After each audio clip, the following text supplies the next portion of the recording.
Pretty nice day around the valley. Humidity's been on a climb, though, and we'll be climbing higher this weekend. And getting a little bit on the windy side, not tremendously windy, but gusts around 30 to 35 miles per hour tomorrow.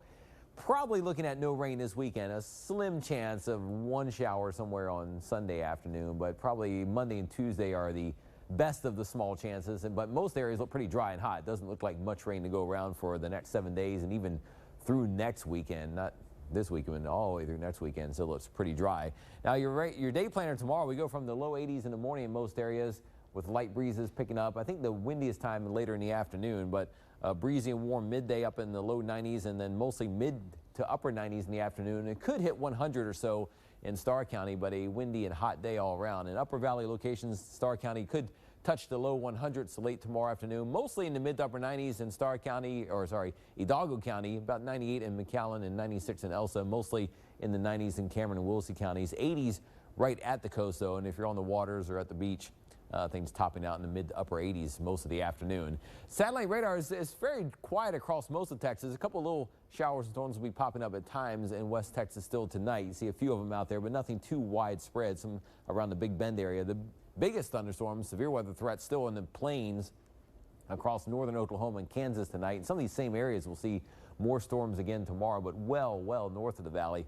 Future track overnight just shows mainly clear to partly cloudy skies. Tomorrow is a day when the winds pick up a little bit more. Southeasterly winds may gust to 30 to 35 miles per hour, especially kind of from the mid and lower valley toward the coast. I think if you're in Starr County, maybe not quite as windy, but a little windy at times tomorrow afternoon and just another hot day like you see most of the summer months around here. And then tomorrow night, still mainly clear to partly cloudy. Sunday for Father's Day, maybe not quite as windy, but still I think a pretty good breeze blowing and mostly sunny skies. Future track, this model runs keeping it dry, but I wouldn't be surprised if you see a super small chance of maybe one sea breeze shower somewhere in there in the afternoon hours. But Sunday night into Monday overall looks pretty quiet. I think Monday and Tuesday the rain chances come up a bit during the day. If you are doing something with Dad on Sunday for Father's Day, temperatures primarily in the 90s in the afternoon with mostly sunny skies and again mainly dry weather. If you're hitting the golf course, you might get unlucky to see that one random shower that might try to pop up. But in the tropics, nothing brewing out there. The Gulf of Mexico very quiet,